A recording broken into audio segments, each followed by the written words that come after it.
She left me at a party for a rich man. Next day he screamed when he found out who I really am. I never thought 21 years of marriage would end with a $20 bill thrown in my face, but life has a way of surprising you when you least expect it. I'm Jack Miller, 44 years old, and I build custom motorcycles for a living in Phoenix. Not the most glamorous profession, but it pays the bills and keeps food on the table for my family. I was at Lawrence Pharmaceutical Company gala at the Fairmont Resort, wearing my best suit and trying to blend in with her corporate crowd, when everything fell apart in the most humiliating way possible. The evening started normal enough. Lauren introduced me to her colleagues as my husband who works with his hands, which always made me feel like some kind of novelty act at these fancy events. I was sitting at our assigned table, making small talk with strangers about quarterly projections and market penetration strategies I barely understood, when this guy Brandon King walked up with a smirk that immediately set my teeth on edge. He was everything I wasn't: expensive suit that probably cost more than my monthly mortgage, perfect hair that screamed salon maintenance, and the kind of confidence that comes from never having to worry about money. "So you're Lauren's husband?" he said, looking me up and down like I was livestock at an auction. "I heard you fix motorcycles for bikers and wannabe tough guys." The way he said it made my profession sound like I cleaned toilets for a living. I just nodded and tried to keep things civil because Lauren had specifically asked me to make a good impression on her work friends. "Actually, I build custom bikes from scratch," I replied. "It's more art than repair work, really." Brandon laughed, but not the kind of laugh that means something's funny. "Art, right? Well, here's some art appreciation for you." That's when he reached into his wallet, pulled out a crisp $20 bill, and threw it at me like I was some street performer who just finished juggling for spare change. The bill fluttered down and landed on my dinner plate, right next to the salmon I hadn't touched yet. "Why don't you go get yourself something nice?" he said, loud enough for the entire table to hear. "Maybe Lauren and I can have some adult conversation while you're gone." The silence that followed was deafening. 8 people at our table just stared, waiting to see how I'd react to being treated like hired help at my own wife's company party. I looked at Lauren, expecting her to say something, anything, to defend me or at least tell Brandon his behavior was completely out of line. Instead, she laughed. Not a nervous laugh or an uncomfortable giggle, but a genuine, amused laugh like Brandon had just told the funniest joke she'd ever heard. "Brandon, you're terrible," she said, but she was smiling when she said it. "Jack's used to dealing with rough crowds, aren't you, honey?" The way she said it made it clear she thought I deserved whatever treatment Brandon wanted to dish out. I picked up the $20 bill and looked at it for a long moment, feeling the weight of every eye at the table. Part of me wanted to throw it back in Brandon's face, maybe along with my fist, but I'm not that kind of man and Lauren would never forgive me for causing a scene at her work event. "Thanks," I said quietly, folding the bill and putting it in my pocket. "I'll hold on to this." Brandon grinned like he'd just won some kind of contest. "Smart man. Lauren, how about we grab some drinks at the bar? I want to show you a real good time tonight." My wife, the woman I'd been married to for 21 years, the mother of my 3 children, stood up without even looking at me. "That sounds wonderful," she said. "Jack, you'll be fine here, right? Maybe you can network with some of the other spouses." She walked away with Brandon, her hand on his arm like they were already a couple, leaving me sitting alone at a table full of strangers who were trying very hard not to make eye contact.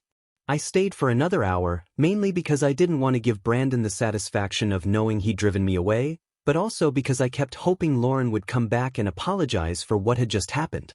She never did. I finally went looking for her around 11 o'clock, checking the bar, the lobby, even the hotel restaurant, but she was nowhere to be found. That's when I decided to check our joint credit card account on my phone, something I hadn't done in months because I trusted my wife to handle our finances responsibly. The most recent charge made my blood run cold. Fairmont Resort Presidential Suite, $847.50, authorized at 10:47 p.m. Less than an hour after she'd left the table with Brandon, Lauren had booked the most expensive room in the hotel using our business credit card. I sat in the parking lot for 20 minutes, staring at that charge and trying to convince myself there was some innocent explanation. Maybe she was drunk and needed somewhere to sleep it off. Maybe Brandon was just being a gentleman and helping her get a room. Maybe I was jumping to conclusions and letting my insecurities get the better of me. But deep down, I knew exactly what was happening in that presidential suite, and it had nothing to do with networking or innocent friendship. I drove home alone, still wearing my best suit and carrying that $20 bill in my pocket like evidence of my own humiliation. I barely slept that night, checking my phone every hour hoping for a text or call from Lauren explaining where she was and why she disappeared with Brandon. Nothing came. I was making coffee at 6:30 in the morning when I heard her BMW pull into the driveway, the engine purring like it always did when she drove it hard. I watched through the kitchen window as she sat in the car for almost 10 minutes, probably checking her makeup or rehearsing whatever story she'd decided to tell me. When she finally walked through the front door, she was wearing Brandon's expensive blazer over her evening dress, and there were unmistakable bite marks on her collarbone that she tried to cover with concealer. "Hey honey," she said casually, like she'd just come back from a morning jog instead of spending the night in a hotel room with another man. "Sorry I'm so late. The party ran way longer than expected and I crashed at Sarah's place afterward." Sarah was her colleague who lived an hour away in Scottsdale, which would have been a reasonable story if I hadn't seen that hotel charge on our credit card. "Really?" I said, setting my coffee cup down carefully so I wouldn't throw it against the wall. "Sarah's place." Lauren nodded, not quite meeting my eyes. "Yeah, we were talking about the Morrison account until like 2 in the morning and I was too tired to drive home. You know how those pharmaceutical conferences can get." I pulled out my phone and showed her the credit card notification. "Then why did you charge an $800 hotel suite to our business account at 10:47 last night?" The color drained from her face faster than water down a drain. For a moment, she just stared at the screen like she was trying to figure out how to make those numbers disappear. "That wasn't me," she finally said. "Someone must have used our card fraudulently. I'll call the bank right away and dispute the charge." I pointed at the bite marks on her neck. "And what about those? Did the fraudulent credit card thief give you those too?" Her hand flew to her collarbone, and I watched her scramble for an explanation. "I burned myself with my curling iron this morning. Sarah let me borrow her bathroom to get ready and I was rushing." Curling iron burns that looked exactly like human teeth marks. The lies were getting more desperate by the minute, and we both knew it. "Lauren, I saw you leave with Brandon King last night. You walked away from our table holding his arm like you two were dating. Then an hour later, you booked the presidential suite. Just tell me the truth." She crossed her arms defensively, which made Brandon's blazer fall open and reveal more evidence of what had clearly been a very physical night. "The truth is that you're being paranoid and jealous. Brandon is a colleague and a friend. We were networking, something you wouldn't understand because you spend all day in a garage with grease under your fingernails." The insult hit exactly where she'd intended it to, but I wasn't backing down this time. "If it was just networking, why are you wearing his jacket? Why didn't you come home last night? And why can't you look me in the eye when you're talking?" That's when she finally snapped. "Fine. Maybe I did spend time with Brandon last night. Maybe I enjoyed talking to someone who understands my career and my ambitions instead of someone who thinks success means selling another motorcycle to some weekend warrior having a midlife crisis." The admission hung in the air between us like smoke from a house fire. I'd known it was true, but hearing her say it out loud still felt like a physical blow to my chest. "So you cheated on me," I said quietly. "After 21 years of marriage, 3 kids, and building a life together, you threw it all away for one night with some corporate shark who treats me like garbage." Lauren's expression shifted again, and suddenly she was back to damage control mode. "It's not what you think. We just talked. Brandon understands the pressure I'm under at work, the goals I have for my career. He makes me feel like I can accomplish anything." I walked over to our home office and grabbed the stack of credit card statements I'd been ignoring for months, trusting Lauren to handle our finances like she always had. As I flipped through them, a pattern emerged that made my stomach turn. Hotel charges dating back 4 months. Expensive restaurant bills for 2 people on nights when Lauren claimed she was working late. Spa treatments and shopping sprees that coincided with her business trips to locations where Brandon's company had offices. "Just talking, huh?" I said, spreading the statements across the kitchen counter like evidence in a courtroom. Because according to our credit card, you and Brandon have been just talking in hotel rooms twice a week since March. Lauren stared at the statements, her carefully constructed story crumbling faster than a house of cards in a windstorm. Jack, I can explain all of this. Those charges are legitimate business expenses. The company reimburses me for client entertainment and travel. I picked up one particular statement and read it out loud. Fairmont Resort Couples Massage Package, $430. Charged on a Tuesday afternoon when you told me you were in budget meetings all day. What kind of client needs a couples massage to close a pharmaceutical deal? The silence stretched between us for what felt like hours. Lauren opened her mouth several times like she was going to say something, then closed it again when she realized there was no explanation that would make sense. Finally, she threw Brandon's blazer on the counter and looked at me with something that might have been defiance or might have been relief that she didn't have to pretend anymore. You want the truth? Fine. Yes, I've been seeing Brandon. Yes, we've been together multiple times. And yes, I charged it to our account because frankly, Jack, you owe me this after 21 years of settling for a life that's smaller than what I deserve. I stared at Lauren for a long moment, processing what she just said about settling for a life smaller than what she deserved. 21 years of marriage, 3 kids, a successful business, and a home we'd built together, and she considered all of it settling. Get out, I said quietly. What? She looked genuinely shocked, like she'd expected me to beg her to stay or promise to change into whatever version of myself she thought she deserved. Get out of my house. Right now. Lauren laughed, but it was the kind of nervous laugh people make when they realize they've miscalculated badly. Jack, be reasonable. This is my house too. We can work through this like adults. Maybe some counseling, some time apart to figure things out. I was already walking toward the garage where I kept my tools. You've got 10 minutes to pack whatever you need for the next few days. After that, the locks get changed. She followed me, her voice getting higher with each word. You can't just kick me out. I live here. My name is on the deed. I pulled my cordless drill and a box of heavy-duty deadbolts from the workbench. Your name might be on the deed, but cheaters don't get keys. You made your choice last night when you decided Brandon was worth more than our marriage. By the time I got back to the house, Lauren was throwing clothes into a suitcase with the frantic energy of someone who'd finally realized the consequences of her actions. This is insane, Jack. You're overreacting to one mistake. People work through these things all the time.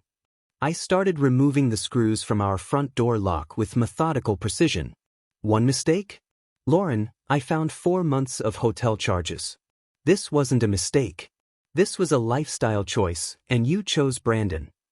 My 19-year-old son, Austin, pulled into the driveway just as I was installing the first new deadbolt.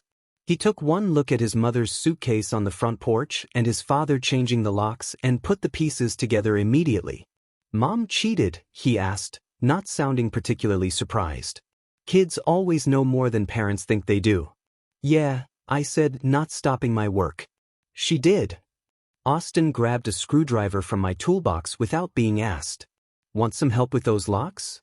For the next hour, Austin and I worked in comfortable silence, installing military-grade deadbolts on every exterior door while Lauren paced around the front yard, alternating between angry phone calls to her sister and attempts to convince us that we were being unreasonable. The neighbors started to notice when Mrs. Patterson from next door came out to get her mail and saw Lauren standing on our front porch with 3 suitcases, clearly locked out of her own home. Lauren, honey, is everything okay? Mrs. Patterson called across the yard. Jack's having some kind of breakdown, Lauren replied loud enough for the entire neighborhood to hear. He changed the locks while I was at work and won't let me into my own house. I looked up from the lock I was installing on the back door. Mrs. Patterson, Lauren spent last night in a hotel room with another man and charged it to our business credit card. I have the receipts if you'd like to see them. The color drained from Mrs. Patterson's face, and she quickly retreated into her house without another word. Lauren's carefully cultivated image as the perfect corporate wife was crumbling in real time, and she knew it. You don't have to humiliate me in front of the entire neighborhood, she hissed. I'm not humiliating you, I replied, testing the new lock to make sure it worked properly. I'm just stating facts. You humiliated yourself when you decided to cheat on your husband and steal money from our business to pay for it. That's when she really lost it. Steal? I didn't steal anything. That money is as much mine as it is yours. I helped build this business too.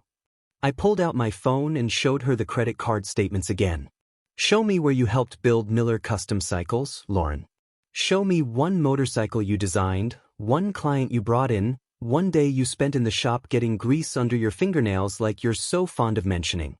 She couldn't, of course, because her contribution to my business had been exactly zero. She'd been happy to spend the money it generated, but she'd never shown any interest in the actual work that created it. I supported you emotionally, she said weakly. I was there for you when you were building the business. Austin looked up from the lock he was installing with an expression that suggested he had opinions about Lauren's emotional support over the years. Really, Mom? Because I remember you complaining pretty much constantly about Dad working late and getting dirty and not making enough money to buy you the kind of life your college friends had. Out of the mouths of babes. Austin had inherited my tendency to cut through nonsense and get straight to the point. Lauren's BMW was packed with everything she could carry by 3 o'clock that afternoon. She stood on the sidewalk, keys in her hand, looking at the house like she was trying to figure out how everything had gone wrong so quickly. This isn't over, Jack, she said. We have 21 years together. 3 children. You can't just throw that away because of one indiscretion. I handed her a manila envelope that I'd prepared while she was packing. Those are copies of all the hotel charges and restaurant bills. Also copies of the text messages between you and Brandon that you left open on the iPad last month. My attorney will be in touch about divorce proceedings. She stared at the envelope like it contained a bomb. Attorney? Jack, we don't need attorneys. We can handle this privately, between ourselves. I shook my head. Private went out the window when you decided to use our business account to fund your affair. This is a legal matter now. Lauren got in her BMW and sat there for a few minutes with the engine running, probably hoping I'd change my mind and invite her back inside. When that didn't happen, she rolled down the window for one last attempt at manipulation. What am I supposed to tell Brandon? He's expecting me to move in with him after we make this official. I almost laughed at that. I'd suggest you tell him the truth about who you really are. Good luck with that. She drove away without another word, and for the first time in months, I felt like I could breathe properly. Austin and I stood on the front porch, admiring our locksmith work and enjoying the unusual quiet. You okay, Dad? He asked. Yeah, I said and meant it. I think I'm going to be just fine. Monday morning, I called Robert Hayes, the attorney who'd handled the legal work when I incorporated Miller Custom Cycles 5 years ago. Robert was a straight shooter who didn't waste time on pleasantries when there was serious business to discuss. Jack, good to hear from you, though I'm guessing this isn't a social call given the urgency in your voice. I laid out the whole situation, the affair, the hotel charges, Lauren's admission that she'd been stealing from our business account to fund her relationship with Brandon. Robert listened without interrupting, occasionally making notes that I could hear scratching across paper on his end of the line. We need a forensic accountant, he said when I finished. Someone who can trace every dollar Lauren spent and build a paper trail that'll hold up in court. I know just the person, Diana Chen. She's a financial investigator who specializes in marital asset cases. Can you be here at 2 o'clock? Diana Chen turned out to be exactly what I needed, a no-nonsense professional who treated financial infidelity like the crime it actually was. She spread Lauren's credit card statements across Robert's conference table like a detective laying out evidence at a crime scene, using colored highlighters to mark patterns that I'd been too trusting to notice. Your wife is very systematic, Diana said, circling clusters of charges with methodical precision. Look at this pattern: hotel room Thursday night, expensive dinner Friday evening, spa treatment Saturday morning. She's been living a double life for months, and she's been very careful about timing these expenses to avoid detection. The numbers were staggering when Diana added them up. $65,000 in unauthorized charges over the past 6 months, all funded by transfers from our joint business account to credit cards that Lauren controlled. Hotel rooms, restaurants, shopping trips, even a weekend getaway to Sedona that she told me was a pharmaceutical conference. Here's where it gets interesting, Diana continued, pointing to a series of regular transfers that I'd never noticed. Every 2 weeks, your wife transferred exactly $1,500 to something called BK Consulting LLC. Does that name mean anything to you? I shook my head, but Robert was already pulling up corporate registration records on his laptop. BK Consulting is a shell company registered 3 months ago by one Brandon King, listing his home address as the business location. Your wife has been paying her boyfriend's rent with your money. The betrayal just kept getting deeper. It wasn't just an affair, it was systematic financial fraud, with Lauren using our business account like her personal ATM to fund not just hotel rooms and dinners, but actually paying Brandon's living expenses. There's more, Diana said, sliding another document across the table. I ran a background check on Brandon King. He works for Titan Industries as a regional sales manager, pharmaceutical equipment company based here in Phoenix. I knew that name. Titan Industries had been one of my biggest accounts for the past 3 years, ordering custom motorcycles for their executive team and using my shop for corporate events. But there was something else nagging at me about that company name, something important that I couldn't quite place. Robert, can you pull up the incorporation papers for Miller Custom Cycles? I want to check something. It took Robert about 10 minutes to dig through his files and find the documents from my business expansion 3 years ago. As he spread the papers across the table, the memory came flooding back and hit me like a freight train. Son of a bitch, I said quietly. What is it? Diana asked. Titan Industries isn't just a client, I said, pointing to a specific line in the incorporation documents. They're a subsidiary. When I expanded the business 3 years ago, I bought out a struggling pharmaceutical equipment company and kept them operating under their original name to maintain their client relationships. I own Titan Industries. The silence in Robert's office was deafening as the implications sank in. Lauren's affair partner wasn't just some random corporate executive, he was my employee. For the past 4 months, Brandon King had been collecting paychecks signed by me while sleeping with my wife and spending my money. This changes everything, Robert said with the kind of smile that attorneys get when they realize they're holding all the winning cards.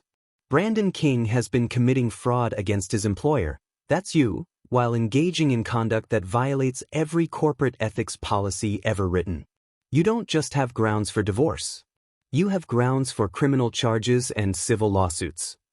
Diana was already making notes on her legal pad.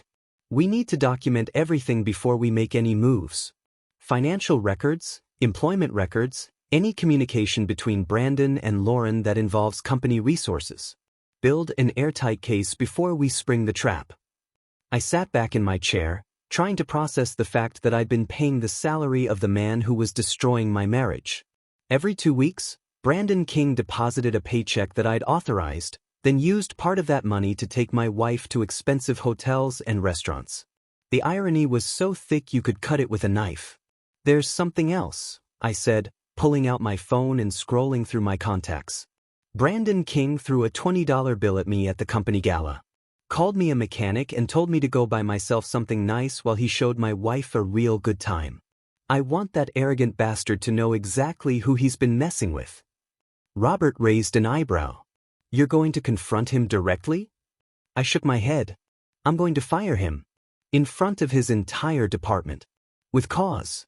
Let him explain to his colleagues why he's being escorted out by security. Diana grinned. I like the way you think, Jack. Nothing says consequences like public humiliation in front of your peers. I spent the rest of the afternoon with Diana and Robert, building a comprehensive case that documented every stolen dollar and every violation of corporate policy. By 5 o'clock, we had enough evidence to bury both Lauren and Brandon in court, but I wanted something more immediate and personal. I wanted Brandon King to experience the same kind of public humiliation he'd put me through at that company gala. One question, Robert said as we were wrapping up. Are you sure you want to handle this confrontation personally? We could have security fire him quietly, avoid any potential complications. I thought about that $20 bill, still sitting in my desk drawer at home like a reminder of how Brandon had treated me in front of my wife and her colleagues. No, I said. This one's personal. Brandon King humiliated me in public when he thought I was just some mechanic he could push around. Time for him to learn what happens when you mess with the wrong person's wife and company. Diana packed up her files with obvious satisfaction. This is going to be one of those cases that attorneys talk about for years. Financial fraud, adultery, employee misconduct, and a corporate ownership twist that nobody saw coming. Your ex-wife and her boyfriend picked the wrong target. I walked out of Robert's office feeling something I hadn't experienced in months: control. For the first time since this nightmare started, I wasn't reacting to other people's choices. I was making strategic decisions based on facts and evidence, and I was going to make sure that everyone involved faced the full consequences of their actions. Tuesday morning, I called an emergency executive meeting at Titan Industries for 10 o'clock sharp. I told my assistant Jennifer to make sure all department heads were present, especially anyone who worked directly with Brandon King. Jennifer had been with the company for 8 years and knew something big was happening when I asked her to have security standing by, but she was professional enough not to ask questions. I arrived at the Titan offices 15 minutes early, wearing my best suit and carrying a manila folder that contained copies of every piece of evidence Diana had compiled. The conference room was exactly as I remembered it from our quarterly meetings: polished mahogany table, floor-to-ceiling windows overlooking downtown Phoenix, and framed photos of custom motorcycles I'd built for various executives over the years. Brandon walked in at exactly 10 o'clock, looking confident and relaxed like he owned the place. He was wearing another expensive suit and that same smug expression he'd had when he threw the $20 bill at me. He took a seat at the conference table without acknowledging me directly, probably assuming I was there as some kind of vendor or service provider. "Ladies and gentlemen," I began, standing at the head of the table where the company president usually sat. "Thank you all for coming on short notice. I've called this meeting to address a serious personnel matter that affects the integrity of our entire organization." Brandon was scrolling through his phone, barely paying attention to what he probably assumed was some routine corporate announcement. The other department heads were focused and professional, waiting to hear what was important enough to interrupt their Tuesday morning schedules. "Before we begin," I continued, "I want to make sure everyone understands the company's policy regarding employee conduct, particularly as it relates to fraud, theft, and conduct unbecoming of a professional representative of Titan Industries." That got Brandon's attention. He looked up from his phone with the first hint of concern I'd seen cross his face, but he still had no idea what was coming. "Brandon King," I said, looking directly at him across the conference table. "Would you please stand up?" He stood slowly, confusion replacing confidence as he realized this meeting was specifically about him. "Is there some kind of problem here? Because I have client calls scheduled and I really don't have time for whatever this is about." I reached into my jacket pocket and pulled out that $20 bill, the same one he'd thrown at me 3 nights ago. I placed it on the conference table in front of him with deliberate precision. "Do you recognize this, Brandon?" His face went white as he realized exactly what that bill represented and where this conversation was heading. "I don't know what you're talking about." I opened the manila folder and spread the contents across the table: credit card statements, hotel receipts, bank transfers, photographs of Brandon and Lauren together, even printouts of text messages they'd exchanged about their affair. "These documents show that you've been engaged in a systematic pattern of fraud against this company, using your position and company resources to conduct an affair with a married woman while stealing money from corporate accounts." The room was dead silent except for the sound of papers rustling as the other executives leaned forward to get a better look at the evidence. Brandon's confident facade was crumbling faster than a house of cards in a hurricane. "I want to call my attorney," he said weakly.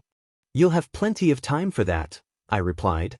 "But first, let me explain something to you about the chain of command here at Titan Industries." I pulled out one more document: the corporate ownership papers that showed Miller Custom Cycles as the parent company. "You see, Brandon, when you threw this $20 bill at me last Saturday night and told me you'd show my wife a real good time, you weren't just insulting some random mechanic. You were assaulting the owner of this company. Your boss." The realization hit him like a physical blow. I watched his knees actually buckle as he understood that he'd been collecting paychecks signed by the husband of the woman he was sleeping with. That's impossible, he stammered. Lauren said you were just some blue-collar guy who worked on motorcycles. I smiled for the first time since this whole mess started. I do work on motorcycles. Custom bikes for executives and entrepreneurs who appreciate quality craftsmanship. Including several people sitting at this table who have Miller Custom Cycles motorcycles in their garages. The department heads were looking at Brandon with a mixture of disgust and amazement. Jennifer, my assistant who'd been watching from the doorway, had her phone out and was clearly recording everything for legal purposes. You're fired, Brandon, I said simply. Effective immediately. For cause. Fraud, theft, violation of company ethics policies, and conduct unbecoming an employee of Titan Industries. Security will escort you out, and you have exactly 10 minutes to clean out your desk before we change your access codes and computer passwords. Brandon tried one last desperate play. You can't do this. I have employment contracts. I'll sue you for wrongful termination. I gathered up the evidence from the conference table and put it back in the manila folder. You're welcome to try. My attorney would love to discuss your case in open court, along with all the evidence we've compiled about your extracurricular activities. I'm sure the local business community would find it fascinating reading. Security arrived at that moment, 2 professional guards who'd been briefed on the situation and were clearly prepared for the possibility that Brandon might not go quietly. Mr. King, one of them said politely, we'll need you to come with us to collect your personal belongings. As Brandon was being escorted toward the door, he turned back with a look of pure desperation. Lauren told me you were nothing. She said you were just some loser mechanic who couldn't give her the life she deserved. She said she was going to leave you anyway. I waited until he was almost out the door before delivering my final shot. Well then, I guess you two deserve each other. Good luck explaining to your next employer why you were fired for defrauding your previous company. The conference room door closed behind Brandon with a satisfying click, and the remaining executives sat in stunned silence for a moment before breaking into what could only be described as spontaneous applause.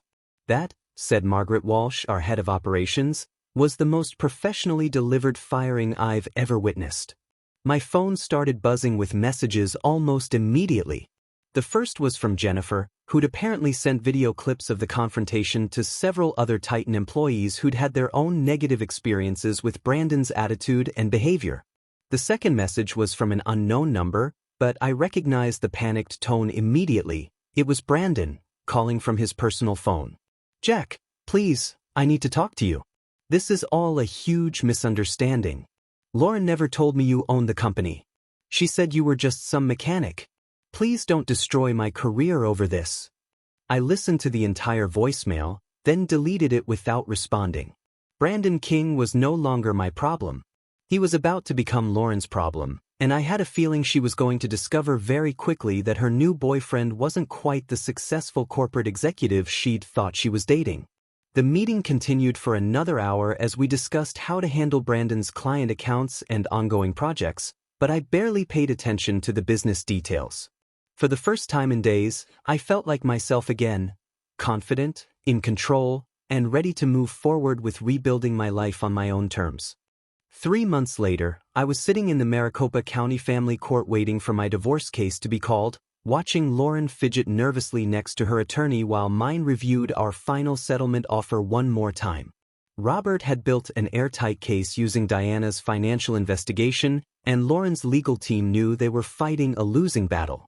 The evidence was overwhelming: $65,000 in documented theft, months of affair-related expenses, and Brandon's termination for fraud that directly implicated Lauren in corporate misconduct. Judge Patricia Williams had a reputation for being tough but fair, especially in cases involving financial deception, and she'd spent the morning reviewing our evidence with the kind of methodical attention to detail that made attorneys nervous. When our case was finally called, I felt a calm confidence that comes from knowing you're standing on solid legal ground. Your Honor, Robert began, this case involves systematic financial fraud perpetrated by the defendant against her husband's business for the purpose of funding an extramarital affair. The evidence shows a clear pattern of theft and deception that lasted over 6 months. Lauren's attorney, a young woman who looked like she'd rather be anywhere else, tried to paint Lauren as a victim of emotional neglect who'd made poor choices during a difficult time in her marriage. Your Honor, my client acknowledges her mistakes, but she contributed significantly to the marriage and deserves an equitable division of assets. Mr. Miller's harsh reaction and immediate lockout constituted emotional abuse. Judge Williams looked up from the evidence folder with raised eyebrows. Counselor, are you seriously arguing that changing locks after discovering systematic theft and adultery constitutes emotional abuse? Because the financial records I'm looking at suggest your client treated her husband's business account like her personal entertainment fund. The judge spent another 10 minutes reviewing the credit card statements and bank transfers, occasionally shaking her head in what appeared to be disbelief at the scope of Lauren's spending. Mrs. Miller, she finally said, looking directly at Lauren, do you have any explanation for these charges? $847 for a hotel suite the same night you were photographed entering said hotel with a man who is not your husband. Lauren tried to speak, but her voice cracked on the first word. Her attorney jumped in quickly. Your Honor, my client was going through a difficult emotional period and made some poor financial decisions. She's prepared to make restitution for any inappropriate charges. Judge Williams was not impressed. Poor financial decisions? Counselor, this isn't someone who overspent on groceries. This is systematic embezzlement.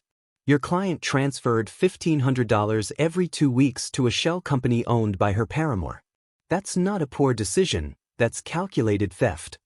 The courtroom was quiet except for the sound of the court reporter's fingers clicking across her keyboard and Lauren's barely contained sniffling. I watched my soon-to-be ex-wife realize that her carefully constructed image as the wronged party wasn't going to survive contact with actual evidence and a judge who'd seen every manipulation tactic in the book. Furthermore, Judge Williams continued, the defendant used business credit cards to fund hotel stays, restaurant meals, and luxury purchases while engaged in an affair with an employee of her husband's company. This represents a breach of fiduciary duty that goes far beyond simple marital infidelity. Robert had warned me that family court could be unpredictable, but Judge Williams was methodically dismantling every argument Lauren's attorney had prepared. The financial evidence was so overwhelming that there was really no defense except to throw Lauren on the mercy of the court and hope for leniency. Based on the evidence presented, Judge Williams announced after reviewing her notes, I find that the defendant has committed substantial financial misconduct that rises to the level of theft. The marital assets will be divided as follows. Mr. Miller retains full ownership of Miller Custom Cycles and its subsidiary Titan Industries, the family residence, and all business-related bank accounts. Mrs. Miller will receive her personal belongings and the 2010 Honda Civic that was scheduled for trade-in. Lauren's face went completely white. The Honda Civic was a car I'd bought for Austin when he turned 16 and had been planning to sell to a used car lot for maybe $3,000. After 21 years of marriage and helping to build a successful business, her share of our assets was essentially worthless. Your Honor, Lauren's attorney protested. This division is extremely punitive. My client needs transportation and housing. Judge Williams looked up from her paperwork with the kind of expression that suggested she'd heard that argument before and wasn't impressed. Your client should have considered housing and transportation before she spent $65,000 of her husband's money on hotel rooms and dinners with her boyfriend. She's fortunate that Mr. Miller isn't pursuing criminal charges for embezzlement. The judge also awarded me primary custody of our 3 children, noting that Lauren's financial irresponsibility and decision to prioritize an affair over family stability demonstrated questionable judgment regarding parental responsibilities. The twins, who were 17 and old enough to have opinions about their mother's behavior, had already told the court-appointed mediator that they wanted to live with me full-time. Finally, Judge Williams said, Mrs. Miller is ordered to make full restitution for the unauthorized charges, including legal fees and court costs. The total amount of $68,437 is to be paid within 12 months, with interest accruing at the statutory rate if payment is late. Lauren broke down completely at that point, sobbing into her hands while her attorney tried to offer what comfort she could. I felt a pang of sympathy watching the woman I'd loved for over 2 decades face the consequences of her choices, but it was the distant kind of sympathy you feel for a stranger going through hard times. The person crying at the defendant's table wasn't the woman I'd married. She was someone who'd chosen money and excitement over family and integrity. As we were gathering our papers to leave, Lauren looked across the courtroom at me with red-rimmed eyes and said quietly, "I never meant for it to go this far, Jack. I just wanted to feel special again." I stopped packing my briefcase and looked at her for a long moment, seeing not the confident pharmaceutical executive or even the desperate woman who'd been caught cheating, but someone who'd traded everything real for something temporary and shiny. "You were special, Lauren," I said. "To me, to the kids, to everyone who actually knew you before you decided we weren't good enough anymore. The problem wasn't that you weren't special. The problem was that you stopped appreciating what you had." Those were the last words we spoke directly to each other. Lauren moved out of state 6 months later, taking an entry-level position at a discount marketing firm in Tucson and driving that Honda Civic while she tried to rebuild her career and reputation. According to Austin, she was living in a small apartment and struggling to make the restitution payments the court had ordered, but I didn't ask for details and he didn't volunteer them. 6 months after the divorce was finalized, I was standing in my expanded workshop, watching Austin weld custom exhaust pipes for our latest commission, when Jennifer called from the office with news that made me smile for the first time in weeks. "Jack, you need to see the latest order requests. We're completely booked through next spring, and there's a waiting list building for custom builds." Ever since that story about you firing Brandon went viral on social media, business has been absolutely crazy. The story had taken on a life of its own in Phoenix business circles and beyond. Someone had recorded video of Brandon being escorted out by security, and within days it was being shared across LinkedIn, Facebook, and every local business forum as a cautionary tale about workplace ethics and corporate karma. The comments were universally supportive, other business owners sharing their own stories about employees who'd crossed ethical lines, betrayed spouses applauding my handling of the situation, and potential customers praising a company owner who actually held people accountable for their actions. We've got 3 corporate executives wanting anniversary bikes for their wives, 2 law firms wanting custom choppers for their senior partners, and somebody from California who saw the story online and wants to commission a bike with a custom paint job that tells his own divorce revenge story, Jennifer continued with obvious amusement. I told him we don't usually do narrative artwork, but he's offering enough money that you might want to consider it. I walked over to the design wall where Austin had pinned sketches for our latest project series, bikes I'd decided to call the Independence Series, as a subtle reference to the freedom that comes from cutting ties with people who don't value what you bring to their lives. Each bike featured custom engravings with phrases like "built to last," "earned not given," and "quality over quantity," messages that spoke to customers who understood the difference between real value and flashy appearances. "Dad," Austin called from across the workshop, "Mrs. Patterson from next door just dropped off cookies and asked if we're hiring. Apparently her nephew just got out of the Marines and needs a job. She also mentioned that she's been telling everyone at her book club about how you handled the divorce situation with class and dignity."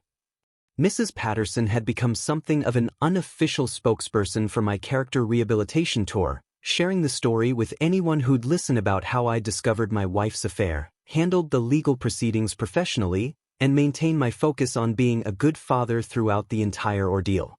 Her nephew turned out to be exactly the kind of employee I was looking for: disciplined, hardworking, and grateful for the opportunity to learn a skilled trade.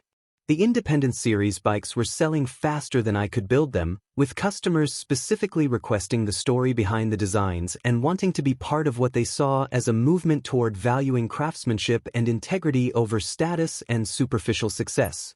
Each bike took weeks to complete because I refused to compromise on quality, but the waiting list kept growing as word spread about the meaning behind the designs. "You know what the best part is?" Austin said during lunch break, reading customer reviews on our website. "Look at this testimonial. Jack Miller builds motorcycles the way relationships should be built, with attention to detail, genuine care, and built to last a lifetime. My Independence Series bike reminds me daily that I deserve better than someone who doesn't appreciate quality when they see it." The review was from a woman in Scottsdale who'd gone through her own messy divorce and wanted a bike that represented her newfound independence and self-respect. She'd become one of our best word-of-mouth advertisers, bringing friends to the shop and posting photos of group rides with other independent series owners who'd found community around shared values of authenticity and resilience. My personal life had improved dramatically as well. The kids were thriving with the stability of a home environment that wasn't constantly tense with unspoken resentment and financial stress. Austin had decided to make motorcycle building his career and was already showing talent for custom design work that went beyond anything I'd taught him.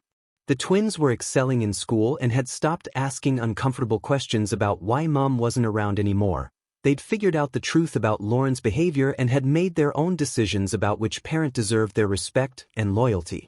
"Dad, there's something else," Austin said, looking up from the sketch he was working on. "I've been thinking about that $20 bill Brandon threw at you. You should frame it and hang it in the office. Not as a reminder of what he did, but as a reminder of what you overcame. Sometimes the best revenge is just proving that you're worth more than someone thought you were." I'd kept that $20 bill in my desk drawer, occasionally looking at it when I needed motivation to keep building something better than what I'd lost. Austin was right. It wasn't about Brandon anymore, or even about Lauren. It was about the moment I decided that I deserved better than being treated like I was disposable, and everything good that had happened since then was proof that I'd made the right choice. The shop phone rang, interrupting my thoughts, and Jennifer's voice came through the intercom with barely contained excitement. "Jack, you're not going to believe this. I just got off the phone with a reporter from Phoenix Business Journal. They want to do a feature story about Miller Custom Cycles and how the company became a symbol of integrity in business. Apparently, our story has inspired other business owners to take stands against unethical behavior in their own companies. 6 months ago, I'd been a betrayed husband trying to figure out how to rebuild my life after losing the woman I'd planned to grow old with. Now I was running the busiest custom motorcycle shop in Phoenix, raising 3 kids who respected me, and somehow becoming a local folk hero for proving that good people don't have to tolerate bad behavior just to avoid being alone. That evening, as I locked up the shop and looked at the dozens of custom bikes in various stages of completion, I realized that Lauren had been right about one thing. I had been settling for less than I deserved. I'd been settling for a wife who saw me as a provider instead of a partner, for a relationship built on financial dependency instead of mutual respect, and for a life where I had to apologize for who I was instead of being valued for what I brought to the table. The difference was that I'd figured out how to stop settling, while she was still driving that Honda Civic around Tucson, probably wondering how trading up for Brandon had turned into such a spectacular downgrade.